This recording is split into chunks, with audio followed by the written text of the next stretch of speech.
Assalamualaikum. Jangan lupa like, comment, and subscribe. Bye.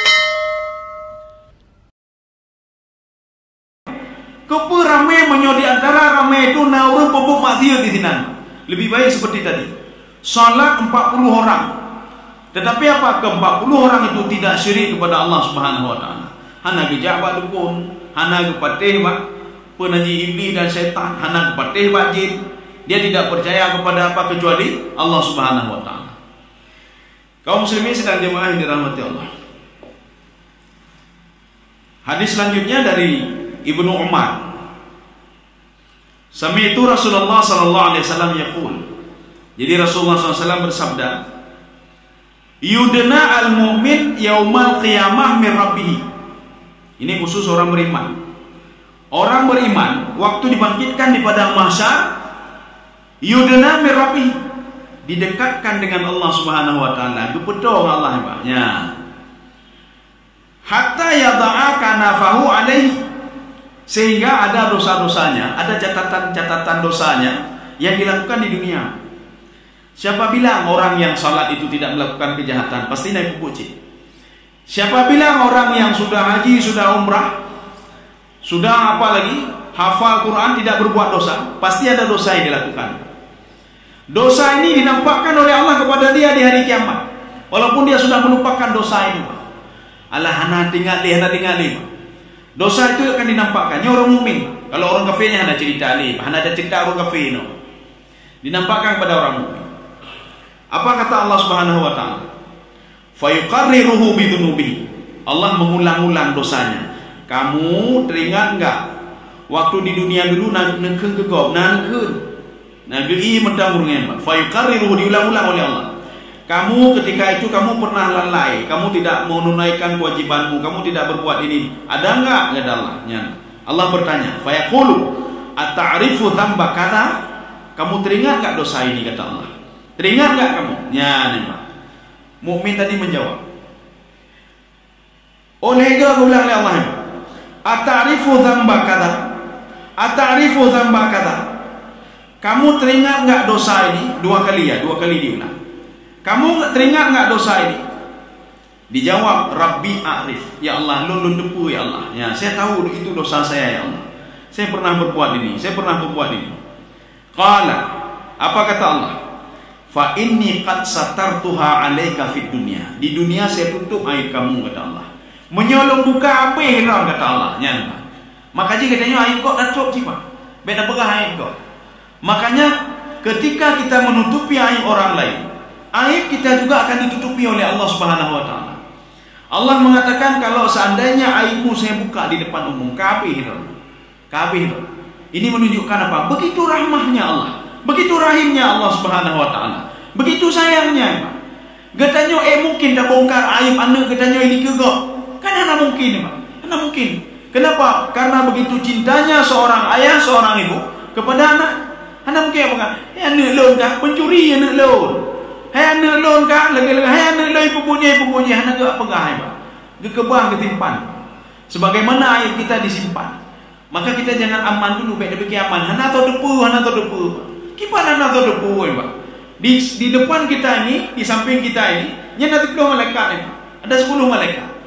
Kita bisa melihat nanti di dalam tafsir Ibnu Abbas, dalam tafsir Al-Baitawi, asyratu malaikati sabaha wa asyratu malaikati laila. 10 malaikat di malam hari, 10 malaikat di siang hari. Kok bisa ada siang dan malam? Rupanya di siang hari di siang hari dipantau terus, di malam hari dipantau terus. 10 malaikat. Beda fikir bengah malam 10 malaikat. Kaum muslimin sedang dirahmati Allah. 2 malaikat, ini penjelasan Ibnu Abbas, 2 malaikat raqib atid, 8 malaikat hafadzah. Hafadzah ini apa yang terus memantau, melihat-lihat saja. Bahkan sekali-sekali kata Imam Ghazali memberikan nasihat, memberikan nasihat. Hai baik nepuputnya. Hai nepuputnya. Maka kalau kita sedang duduk sendiri dulu, tiba-tiba seperti ada bisikan-bisikan, hai nepuputnya, hai baca Quran. Yakinnya mereka hafadzahnya. Nanti tiba-tiba ada yang membisikkan juga, puput mati lagi. Itu jin yang kadang-kadang dia sudah masuk ke dalam tubuh manusia, namanya khannas itu Pak. Yang khannas.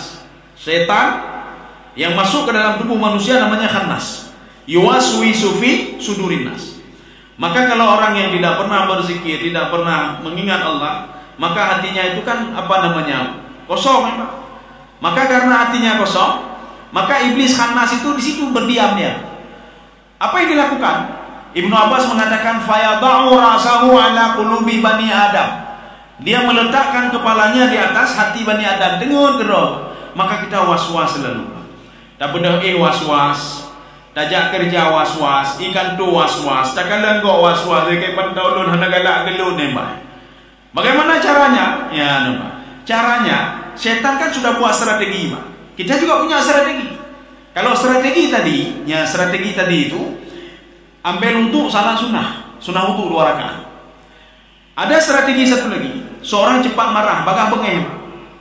Maka Rasulullah mengatakan kalau seorang dia marah dalam keadaan berdiri, setan sudah mulai mempengaruhi dia. Rasulullah mengatakan susunlah strategi, kata Rasulullah, supaya setan itu tidak berhasil strategi dia. Strategi setan gedanyo dari hidup tak beda bengeh Pak, tak beda. Tajak kena tajuk bahkan tak buka baca lepai. Rasulullah mengatakan sekarang atrek ke belakang lagi, kata Rasulullah.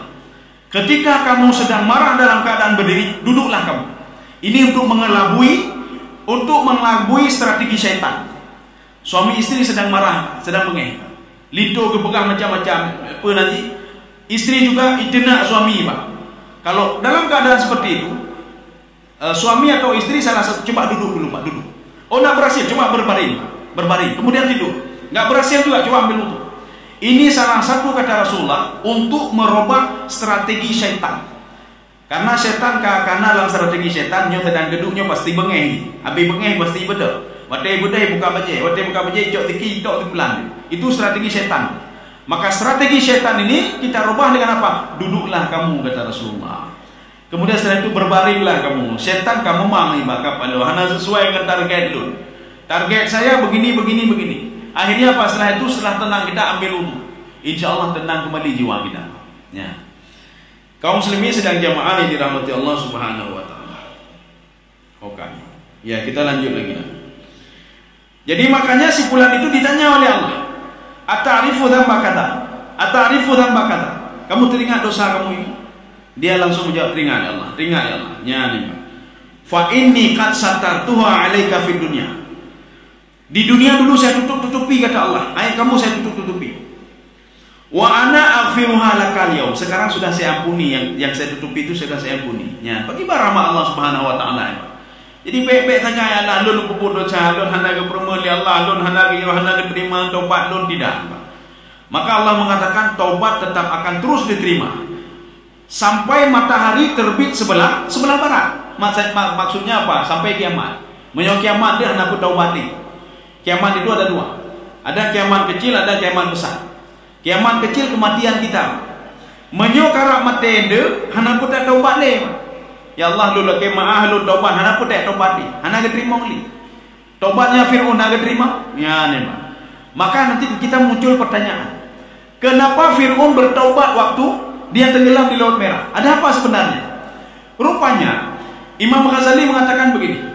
Seorang kalau mau meninggal dunia, inkashafat anhu haqa'iq al-ghaibiyah. Hakikat-hakikat gaib itu akan terbongkar sama dia. Rupanya Fir'aun laknatullah melihat malaikat-malaikat yang pernah diceritakan oleh Nabi Musa alaihissalam. Kamu dipantau oleh ini, kamu begini, semua dilihat. Maka begitu ketakutannya Fir'aun laknatullah. Dan Fir'aun mengatakan, amantu bi Rabbi Musa, saya beriman kepada Tuhan Musa. Soalnya apa? Yang gaib, yang tidak terbayang sama dia sudah nampak semua. Gedanya binaji. Kenapa seorang dia mau bertobat ketika mau meninggal dunia? Karena dia melihat hal gaib yang belum pernah dia lihat. Kalau mungkin kita selalu mengatakan ada rakib atid, hana taturi itu rakib atid. Waktu mau meninggal taturi nyor baja rakib, nyor atid. Iblis yang selalu menggoda kita tak pernah kita tahu. Waktu mau meninggal baru tahu, oh nyor iblis. Makanya sebelum kita meninggal, ada di dalam kitab Ihya Ulumuddin. Bahkan ada di dalam kitab Iqadul Himam fi Syarah Al-Hikam. Arif i'tarif 'ala Allah, kenalilah Allah. Setelah mengenal Allah, dekatilah Allah. Ya, dari mana kita mengenal Allah? Bacalah Al-Quran, salatlah, patuhlah kepada perintahnya. Lama-lama kita akan mengenal Allah Subhanahu wa taala dengan hati kita. Ya, akan mengenal Allah. Bagaimana wujud Allah itu? Ya, ini seperti begini kan, hanjit darah sahai, hanjit aja Pak. Seperti kita tanpa sakit, kiban, angka sakit ambil lagi ya. Yang bisa merasakan sakit itu adalah orang itu sendiri. Yang bisa merasakan dia untuk apa salat, orang itu sendiri. Yang bisa merasakan doa saya didengar oleh Allah, orang itu sendiri. Kenapa? Karena diri sendiri dia yang mengalaminya. Makanya kita ini bacalah Al-Quran, bacalah hadis untuk bisa mengenal Allah Subhanahu wa taala. Setelah kita mengenal Allah, fakarribu, dekatilah Allah. Satu, jangan sampai mengenal Allah ada sakaratul maut. Ya, yang kedua, i'tarif 'ala asyayatin, kenalilah syaitan itu. Bayana katuri syaitan. Nyawa dia dajabu syaitan, rupanya dia terus mengelabui manusia. Kenalilah syaitan melalui Al-Quran. Kenalilah syaitan melalui hadis dan riwayat-riwayat. Setelah engkau mengenalnya, faba'idhu, maka jauhilah syaitan. Maka ketika sedang duduk, umanyo hanapah tegay, a'udzubillahi minasyaitan, syaitan sedang indikan saya. Ya, bayana kedupu dengan syaitan bicara dia. Kaum muslimin sedang jemaah yang dirahmati Allah. Setengah 7. Kita baca ada mungkin enggak banyak lagi. Kita lanjut aja sedikit lagi ya. Ya, satu hadis lagi.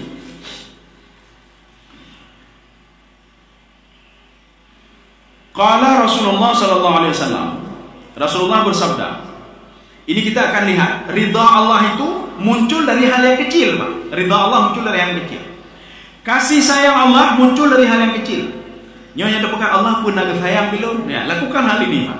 Lakukan hal ini kecil sekali, Pak.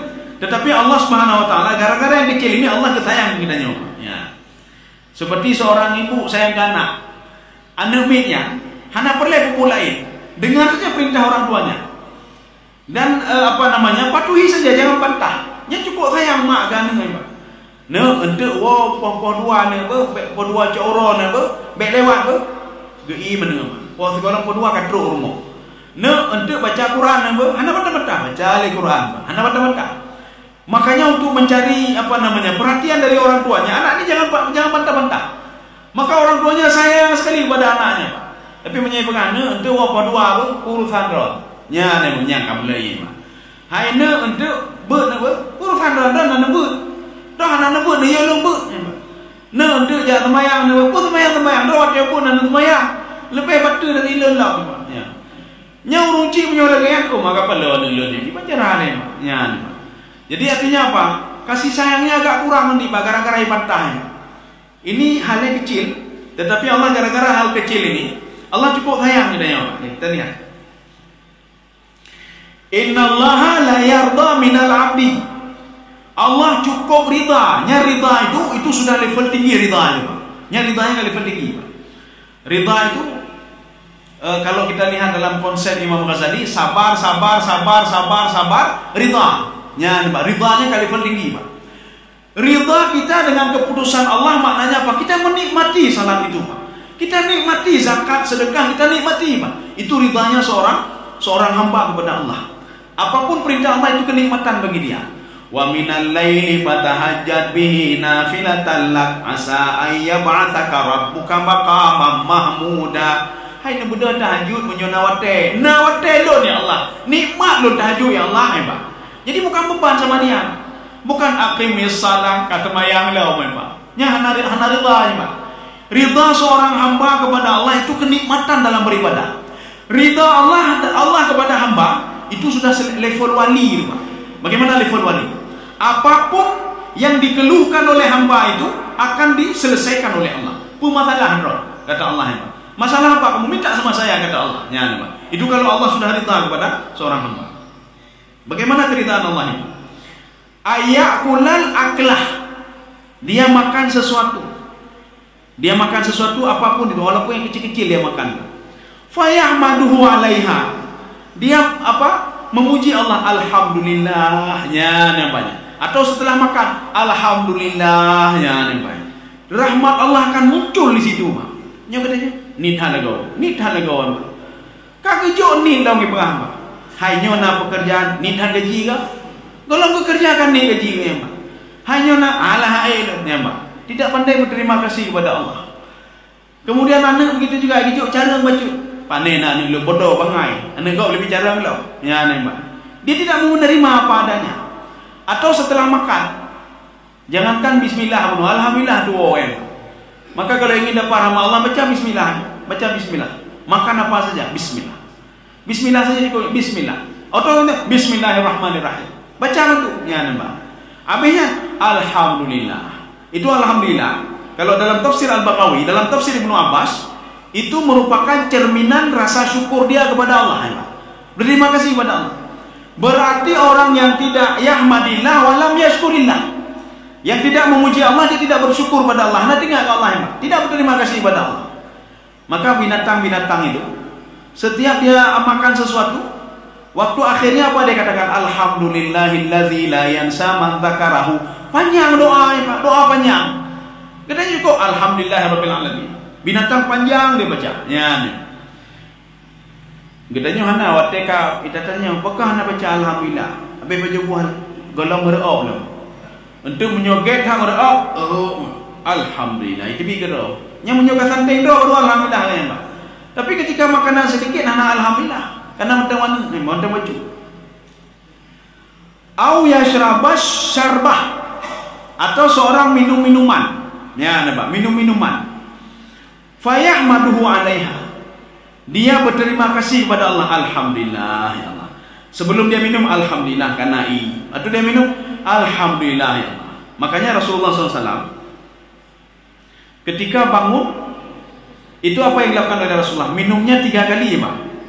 Bismillahirrahmanirrahim, alhamdulillah. Bismillahirrahmanirrahim, alhamdulillah. Bismillahirrahmanirrahim, alhamdulillah. Baru beliau melakukan ibadah salat ketika malam hari. Jadi gejebi, Pak. Yang gejebi oleh Rasulullah SAW. Jadi artinya apa? Keberkahan sudah dapat 3 keberkahan, Pak. 3 keritaan Allah kamu demai, Pak. Belum berbuat sesuatu, baru bangun tidur sudah dapat 3 keberkahan Allah. Kenapa? Dengan memuji Allah Subhanahu wa taala. Ya. Lurah tak kata rawahu Muslim. Insyaallah pertemuan selanjutnya menyugujuk panjang umur oleh Allah. Kita akan membahas tentang fadlur raja. Kalau tadi raja saja, sekarang kelebihan keutamaan raja itu apa sebenarnya? Kepa katanya benar raja Pak Lamati, Pak. Jadi makanya harus kita imbangi dua-dua, raja dan khauf. Jadi makanya untuk lebih lagi, maka nanti bisa kita melihat di dalam kajian-kajian tasawuf. Salah satunya nanti bisa kitabnya Imam Ghazali, bisa Sirajul Talibin, bisa.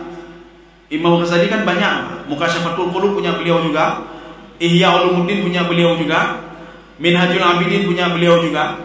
Atau kitab hikam, boleh Pak, kitab hikam, lihat tentang raja. Tapi hikam agak susah kita pahami. Kenapa susah? Karena dia faslun. Jadi seperti kata-kata mutiara, ada ini. Oh, ingin melihat lagi penjelasan, lihat di Syarah Al-Hikam. Judulnya Iqadul Himam fi Syarah Al-Hikam. Itu disyarah semuanya. Salah satunya termasuk tentang raja. Jadi supaya kita lebih memahami apa itu raja sebenarnya, apa itu al-khauf sebenarnya. Jadi bukan ibadah-ibadah saja. Maka ibadah itu tidak akan sempurna kalau tidak ada al-khauf dan raja. Mudah-mudahan ada manfaat bagi saya sendiri dan jemaah sekalian. Subhanakallah bihamdika, asyhadu an la ilaha illa anta, astaghfiruka wa atubu ilaik. Assalamualaikum warahmatullahi wabarakatuh.